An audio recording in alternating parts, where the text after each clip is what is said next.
Man, here's one that really brings me back. Luigi's Mansion was one of the first GameCube games I ever got to see. It wasn't one of the first ones I ever owned, but I do have a lot of fond memories with this one. I've beaten the damn thing next to a dozen times over the years. I remember there was a time when it seemed not a lot of people really liked this game. I guess it was this weird offshoot launch title that really only existed to demonstrate the GameCube's hardware. Then it was kind of fleshed out into a full game about Mario's brother Luigi. You know, just to mull us over until the actual Mario game, Mario Sunshine, would finally launch about half a year down the road. But whether people loved or hated this game, it left a strangely large impact on the Mario series. In fact, it's probably the only Mario spin-off title that has directly influenced the main Mario series. There's something here that's not in Mario Golf or Mario Tennis or Mario Kart. Instead of a big get-together with all of your favorite Mario characters, Luigi's Mansion is this weird character study of a game, grounded in a genre that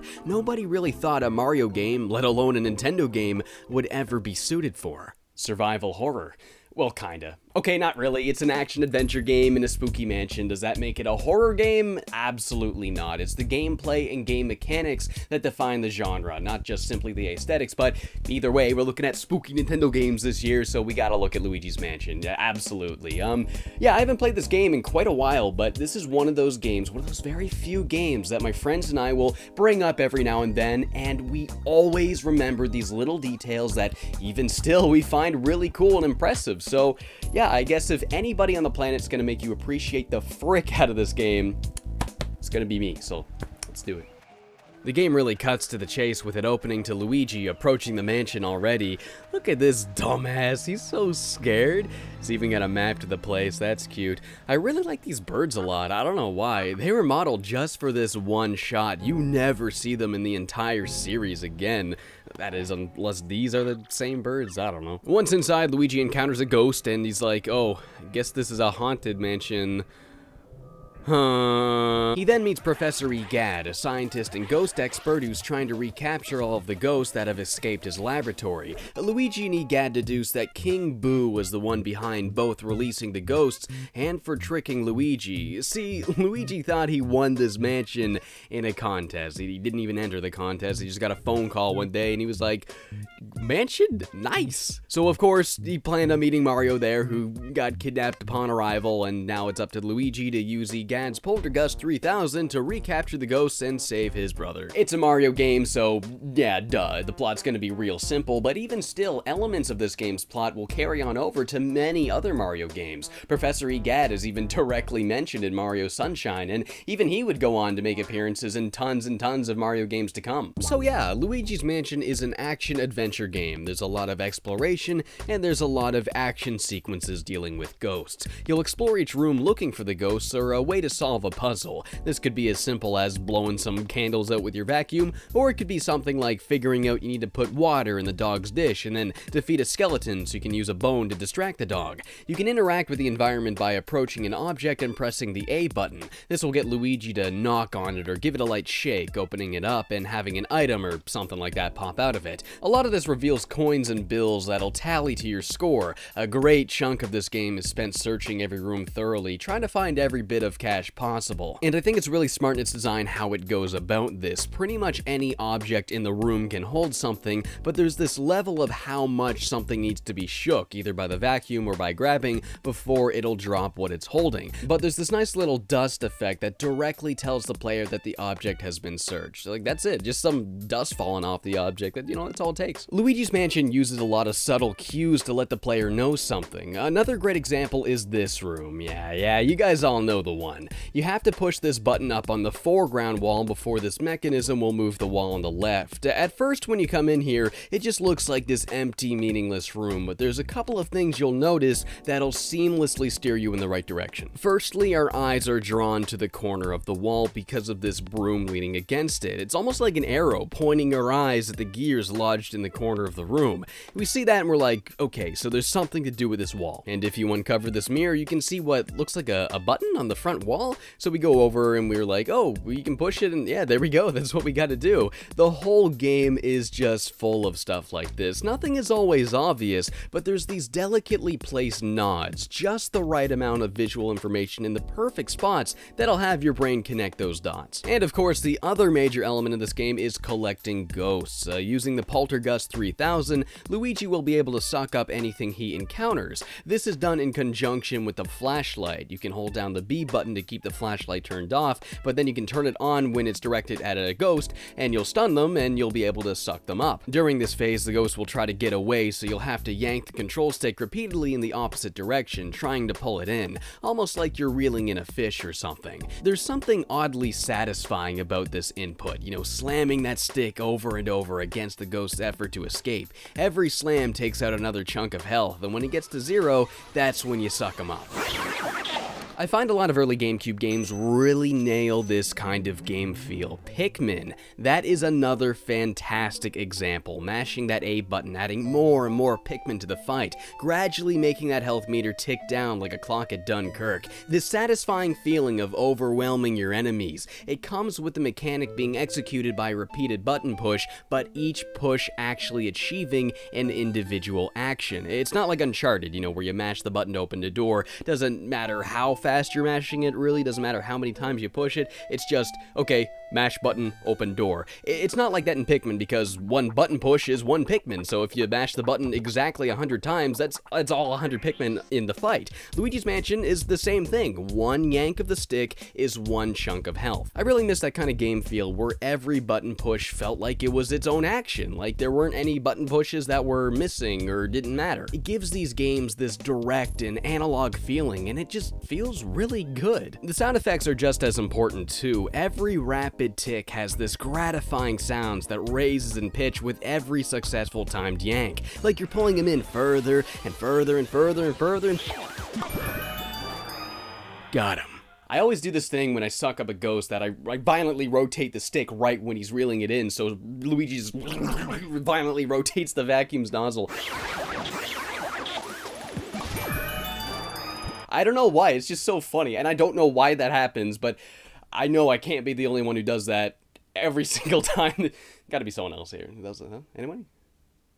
Now, while the gameplay is satisfying, it is pretty repetitive. You know, you interact with every random item in the room and you suck up the ghost. Those are pretty much the two things you're going to be doing over and over throughout this game, though I guess they do a decent job of keeping this moderately fresh though. There's a really good variety in ghost types. We've got like 8 main types before we start counting palette swaps and stuff. That's pretty good. We've got the standard ones, you know, orange, low health, don't really do much. There's the pink ones, a little bigger, a little slimmer, more health, packs a bigger punch. We've got the grabby guys, these bowling guys that hang from the ceiling. I love these banana dudes. What kind of bum-ass ghost is this?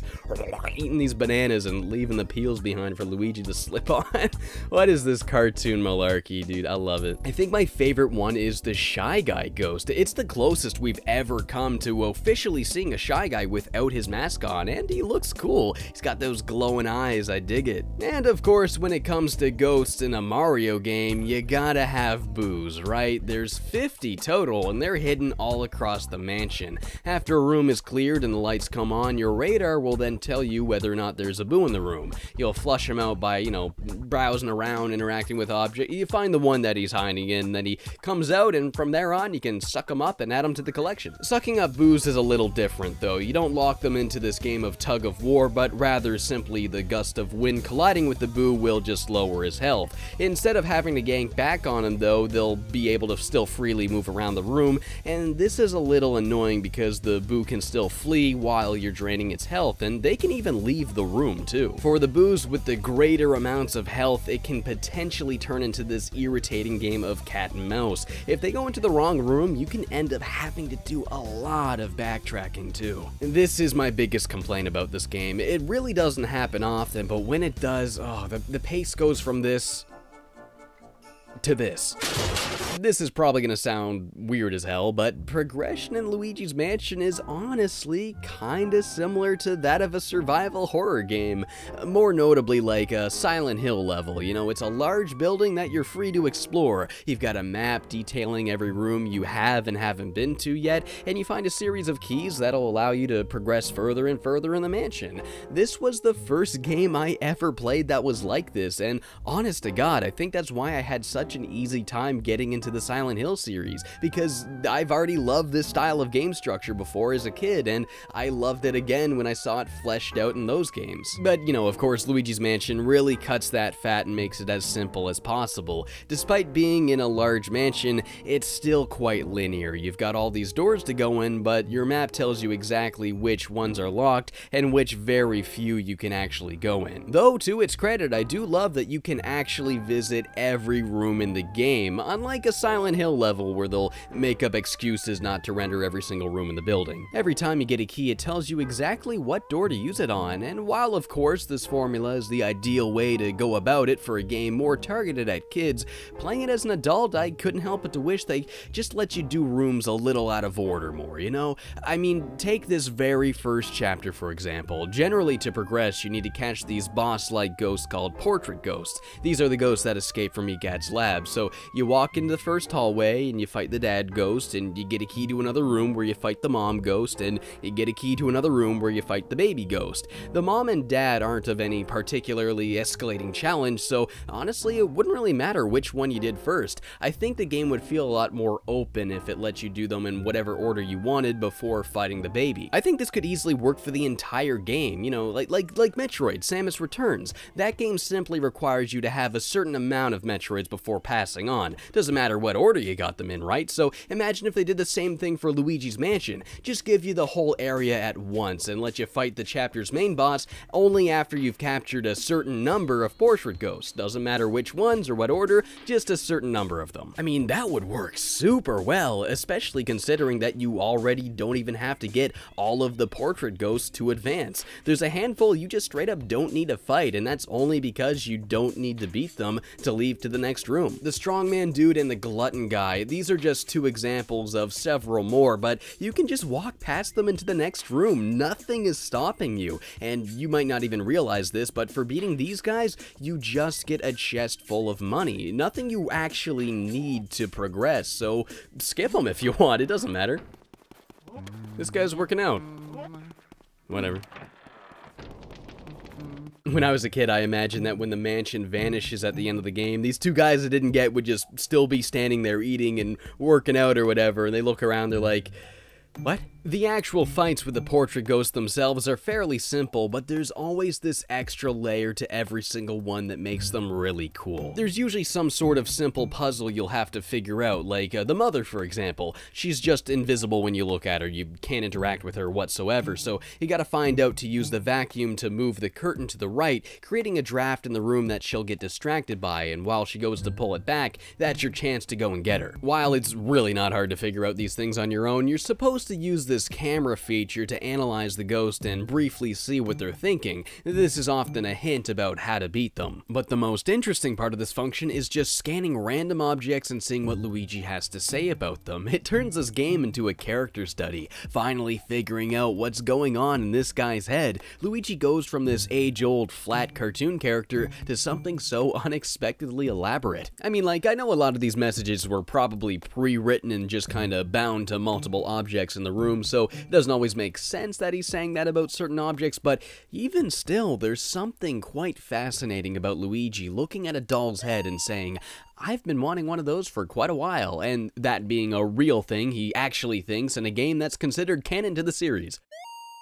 This is the kind of thing I'd put in the bathroom. Luigi, you are a strange man, but what was he before this game? Combine every shred of personality Luigi has demonstrated in any games prior, and you get this plain character that only exists because Mario exists. But after Luigi's Mansion, he's no longer just player 2. Luigi's now this lovable coward on the verge of having a nervous breakdown, but determined enough to face his fears and save his brother. We really get to learn just how weird this man is, because for the very first time in Nintendo history, we simply get to hear what he thinks about the things around him. Everything from the game's writing to Luigi's physical behavior. I mean, listen to how he nervously hums along with the music while he explores.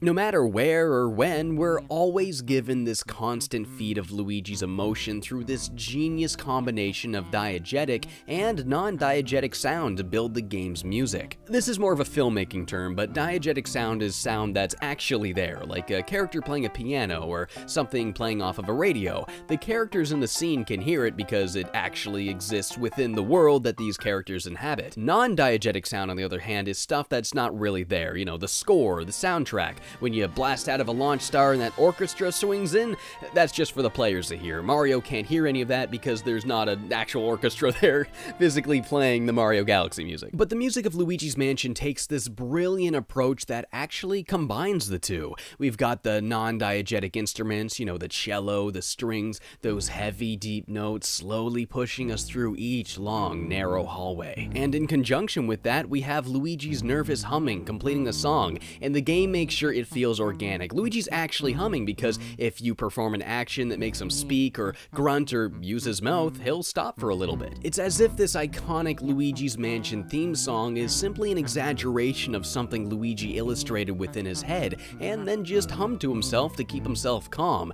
This calming tune elaborated into something so harsh, representing what he's actually feeling instead of what he's trying to make himself feel. Luigi's Mansion may be a short, repetitive game with simple but satisfying gameplay, but it's all of the genius, carefully placed details like this that make the game so memorable. You know, this was a weird offshoot spin-off of the Mario series. I mean, different in that it wasn't a minigame collection or a racer. No, this was like a real adventure game, just a totally different genre than what we're used to seeing. It's easy to see why when this game was new, it was so easily brushed aside and not given much thought. When you look back on this game, you realize while the gameplay is very simple, as expected from a launch title, this game is so damn packed with charming stuff, so wonderfully illustrated on this bizarre canvas. I mean, like, look at the device you use to view the map and scan the area. It's a Game Boy. The Game Boy Horror. I mean, it could have just been a generic or original device, but hey, let's make it a freaking Game Boy. Why? Because it's more fun that way. What, were you like expecting this elaborate breakdown why it's a Game Boy and not like a something else? No, sometimes it really is just that simple, and Nintendo understands simple better than anybody. While the game does look pretty dated, I mean, like, this is definitely not Luigi's most flattering character model, there's a lot of elements that still look really great. The ghosts, dude, first of all, like, just the way they're transparent, but they also have this odd glow. It really makes them feel like these otherworldly, strange beings instead of, you know, just a see-through version of enemies we've already seen before. Even the Boos, which were characters we've seen time and time again, now radiate this eerie glow, like they're finally in an environment where they can really shine. Literally, every single portrait ghost, they all have their own personalities, dialogue, strategies. Oh, I love the little blurbs you can read about every single one. I love how they made sure to say that Chansey was born as a ghost as if to avoid implying infant mortality in a Mario game. Dodged a bullet with that one, guys. Then again, Sue straight up says that she died in her sleep. Oh my lord, what was meant to be a short nap seems to have turned into eternal rest. Oh my lord, that is... Wow. This is a Mario game. The game's got so many secrets under the hood too. Like, I remember never being able to figure out how the hell to get in this room when I was younger. Maybe it's just an unused square? I don't know. I must have beaten the game 5 times over without ever getting in that room. It wasn't until I was a little bit older that I found out you can access it through this hidden mouse hole in the butler's quarters. When I found that out, it was like finding out I won the lottery. Holy crap. Kinda too, because it's just a room full of money, so yeah. Oh, and like how you can take a picture of mirrors to warp back to the entrance. Yeah, a lot of people know that one already, but back then, it was one of those tricks that not everybody knew about. Oh yeah, and that little seed you can water by the dog's house, and you come back to it after beating every boss to water it some more until you get, like, all of this money. That was a huge one I never knew about as a kid. I always love how you can see Luigi's breath in a room with ghosts, because, you know, like, ghosts are supposed to make the room cold or whatever, so that's like a really cool detail. Speaking of cold rooms, there's no way I'm the only one who does this. Every time I replay this, I make sure I do that. Oh yeah, here's another one. Y'all probably know this by now, but this glitch about the lighting engine that makes it look like Luigi's shadow is hanging himself when he's on the phone. I always loved weird stuff like this. You know, a family-friendly game, but it's in a spooky setting, but there's always that one thing in there that's like actually a little unsettling. But I really don't think there's anything I love more about this game than just how organic everything feels. All the dust effects as you vacuum, the way the cloths and everything reacts to the gusts of wind with the like, it just feels so legit, you know? I could probably go on and on about all of the little details about this game, but that's what it's really all about, the little things, because this really isn't a huge game. If you know what to do, it can only be as long as 3 hours. It really is that short, and I guess that's probably why I was able to beat it so many times as a kid. Wow. It was never like one of my favorite games, but I do still really like it. You know, it is a little bit repetitive, yeah, but at least it's fun, and it's really good at hitting those quirky beats that Nintendo is just so good at doing. They weren't afraid to get a little bit weird this time and finally let everybody know, yeah, there's a little bit more to this strange green man than just being the brother of everyone's favorite plumber. Other games would attempt to further flesh out Luigi's character, but when you look back, Luigi owes his entire individuality to Luigi's Mansion. This was the first game that said, hey, he's more than just a player too.